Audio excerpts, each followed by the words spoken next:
Morning students, we are going to start new chapter after the half yearly examination. The chapter is chapter number 4, structure of atom.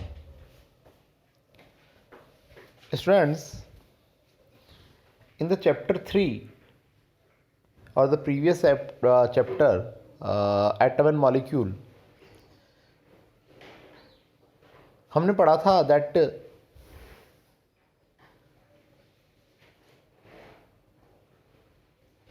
matter is made up of small particles and that small particles is called atom, or atom is the fundamental building block of matter. Atom से हमने भी पढ़ा था कि atoms combine to form element, molecules, compound.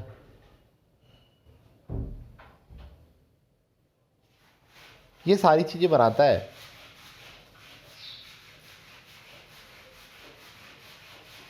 और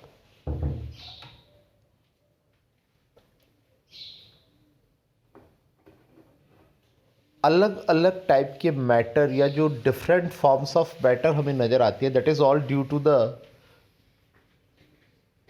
different types of atom present in them.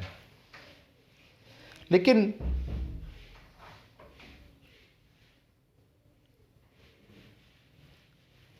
Now the question has arised, जैसे जैसे discoveries बढ़ती गई, जैसे जैसे साइंस और डेवलप होती गई, कुछ क्वेश्चंस और दिमाग पे आने लगे. वो क्वेश्चंस थे कि ऐसा क्या है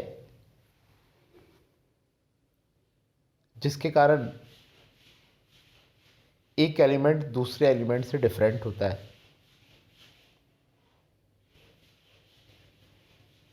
ऐसा क्या है, या रियली ऐसा है कि एटम इज इंडिविजिबल, कि atom finally building block matter है, या उसे और भी स्मॉल पार्टिकल्स में डिवाइड किया जा सकता है या नहीं किया जा सकता है. क्योंकि हम लोगों ने पढ़ा था कि डाल्टन ने कहा था कि atom is the smallest particle of a matter. Smallest particle of matter होने का मतलब आप समझते हैं ना, कि the atom can not be divided into सब एटॉमिक पार्टिकल्स.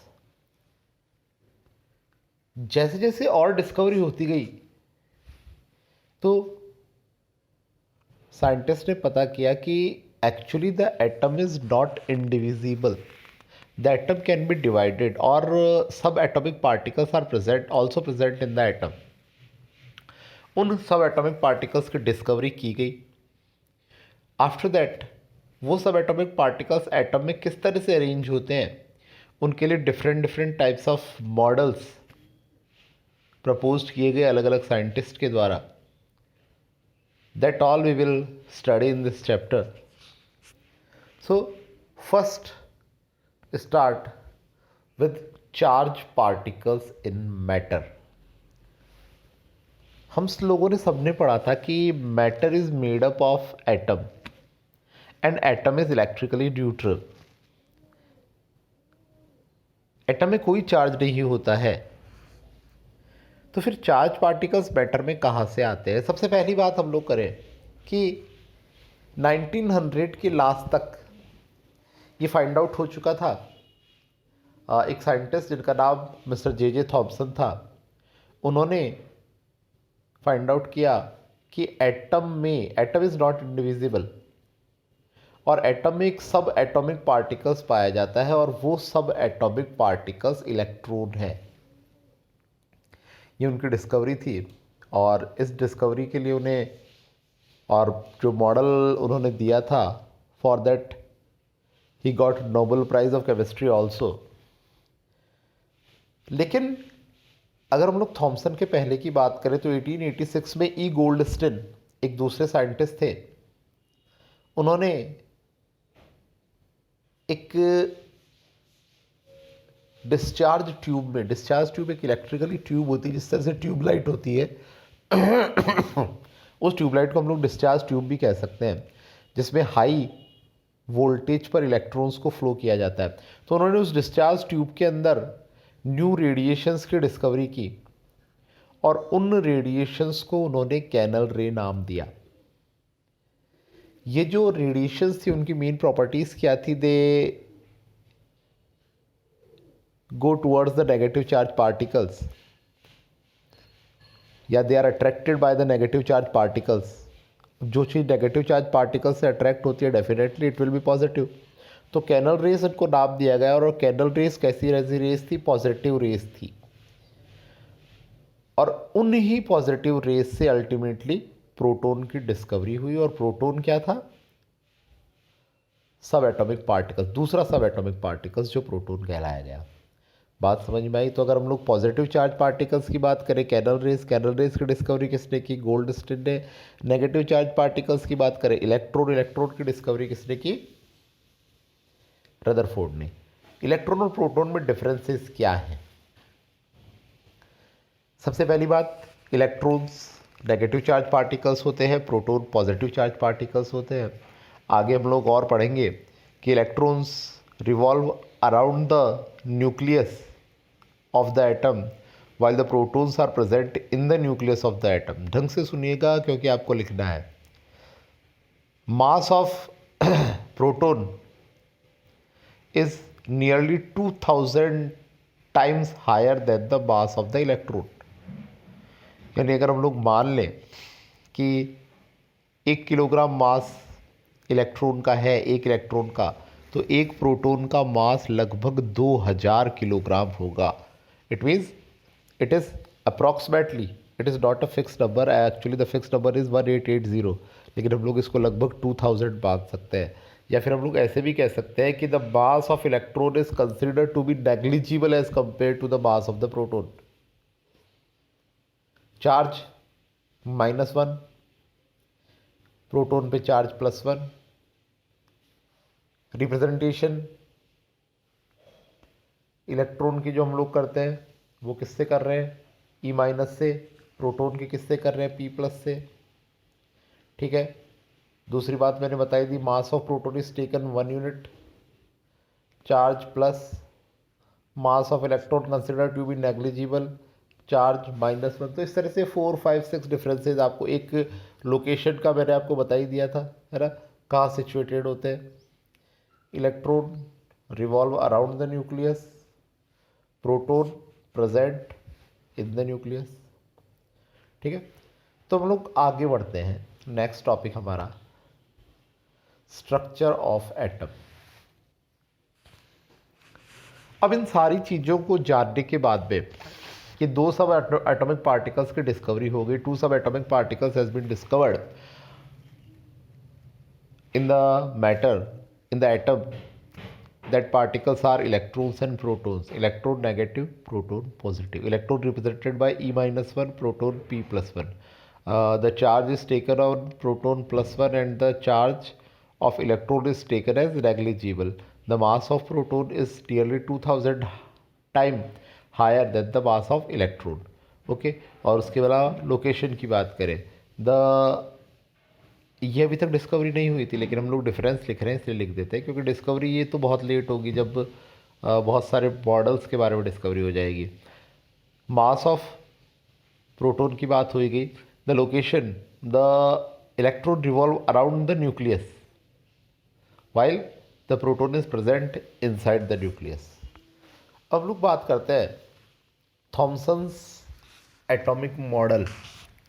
थॉमसन नाम तो सुना ही होगा आपने। अभी थोड़ी देर पहले हमने पढ़ा था कि जे थॉमसन ने इलेक्ट्रॉन की डिस्कवरी की थी।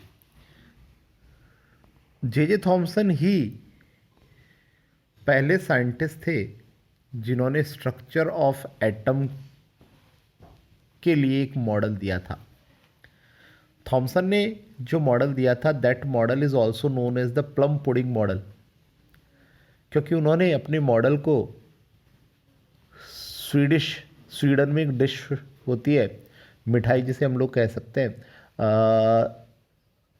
That is called Christmas pudding. उस क्रिसमस पुडिंग पे बेस था। उन्होंने क्या बताया था कि the electrons in a sphere of positive charge, उन्होंने बताया था कि atom is actually a solid sphere of positive charge particles. And जिस तरह से क्रिसमस पुडिंग में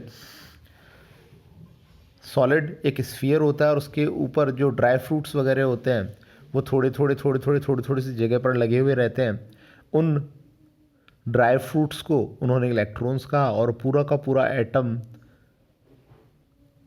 सॉलिड पॉजिटिव चार्ज। इसे हम लोग जो अपना बूंदी का लड्डू होता है उससे भी कंपेयर कर सकते हैं कि वो बूंदी का लड्डू जो कंप्लीट है that is positive charge particles, और उसके अंदर बीच में कहीं पर भी कोई ड्राई फ्रूट्स, काली मिर्च या जो भी छोटी मोटी ड्राई फ्रूट्स वगैरह लगा दिए जाते हैं वो क्या है, नेगेटिव चार्ज पार्टिकल्स, इलेक्ट्रॉन्स है। वाटरमेलन से भी कंपेयर किया जा सकता है।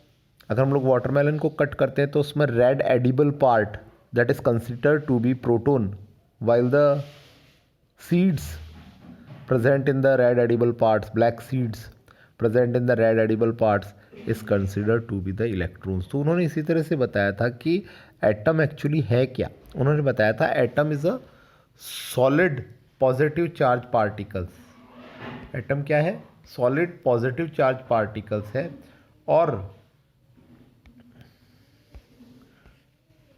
उस सॉलिड पॉजिटिव चार्ज पार्टिकल्स में बीच बीच में कहीं कहीं पर इलेक्ट्रॉन्स पाए जाते हैं। ये एक सिंपल सा मॉडल दिया था जे थॉमसन ने। मॉडल की मेन बातें क्या थी? पहली बात, the atom consist of positive charge sphere and the electrons are embedded in it. यही बताया था मैंने आपको कि क्या है, उसमें पॉजिटिव चार्ज पार्टिकल्स है और इलेक्ट्रॉन्स उसमें एम्बेडेड हो रखे हैं। ठीक है। सबसे इम्पॉर्टेंट बात जो इसके मॉडल की थी, मिस्टर थॉमसन के मॉडल की, कि negative and positive charge particles are equal in magnitude. He was the first who tell that the atom is electrically neutral. And how the atom is electrically neutral, ये भी उन्होंने explain किया कि number of positive charge particles and number of negative charge particles in an atoms are equal. आपने maths पढ़ी होगी, +10 और -10 कितना होता है, 0 होता है। उसी तरह से जितने पॉजिटिव चार्ज पार्टिकल्स होते हैं उतने ही नेगेटिव चार्ज पार्टिकल्स होते हैं, और ये दोनों एक दूसरे को इलेक्ट्रिकली न्यूट्रल कर देते हैं। दोनों यानी पॉजिटिव नेगेटिव को और नेगेटिव पॉजिटिव को ख़त्म कर देता है। इस तरह से एटम क्या होता है, इलेक्ट्रिकली न्यूट्रल होता है। ये देखिए इसका मॉडल डायग्राम जो मैंने बताया था, ये कंप्लीट जो है आपका, ये सारा ये वाला जो पोर्शंस नज़र आ रहा है ये सारा पॉजिटिव चार्ज पार्टिकल्स है, और बीच में ये जो चीज़ें नज़र आ रही है दैट इज़ द इलेक्ट्रॉन्स। यानी पूरा स्फीयर क्या है, पॉजिटिव चार्ज का है, और उस स्फीयर में ये जो पार्टिकल्स नज़र आ रहे हैं, वाटरमेलन से कंपेयर करें हम लोग तो ये बाहर वाला क्या हो गया, रेड एडिबल पार्ट, और रेड एडिबल पार्ट क्या है आपका, प्रोटॉन, और उसके अंदर जो छोटे छोटे सीड्स नज़र आ रहे हैं ब्लैक कलर के, दैट इज़ द इलेक्ट्रॉन। पहला मॉडल था। क्या लिमिटेशन थी इसके मॉडल की? पहली बात तो सबसे अच्छी बात इस मॉडल की क्या थी कि उन्होंने बताया था कि एटम इज इलेक्ट्रिकली न्यूट्रल। उन्होंने बताया था कि एटम इलेक्ट्रिकली न्यूट्रल होता है। ये सबसे इम्पॉर्टेंट बात थी इनकी। इलेक्ट्रिकली न्यूट्रल को कैसे समझाया था, मैंने अभी बताया था आपको कि he told that positive charge particles and negative charge particles are equal in magnitude and both discharge each other. In this way the atoms made electrically neutral. लेकिन इसके बाद के जो साइंटिस्ट थे, जब उन्होंने एटम से रिलेटेड एक्सपेरिमेंट किए तो उन एक्सपेरिमेंट के रिज़ल्ट और मिस्टर थॉमसन के कंक्लूज़न में मैच नहीं हुआ। यानी उन एक्सपेरिमेंट से जो क्वेश्चंस अराइज किए उन साइंटिस्ट ने, उनके जवाब इस मॉडल से नहीं दे पाए, इसलिए इस मॉडल को डिस्कार्ड कर दिया गया। उसके बाद बहुत सारे मॉडल आए, थॉमसन के बाद रदरफोर्ड के बाद नील्स बोर, अलग अलग मॉडल आए जिनके बारे में हम लोग नेक्स्ट क्लास में पढ़ेंगे। Till then, good day and good bye friends.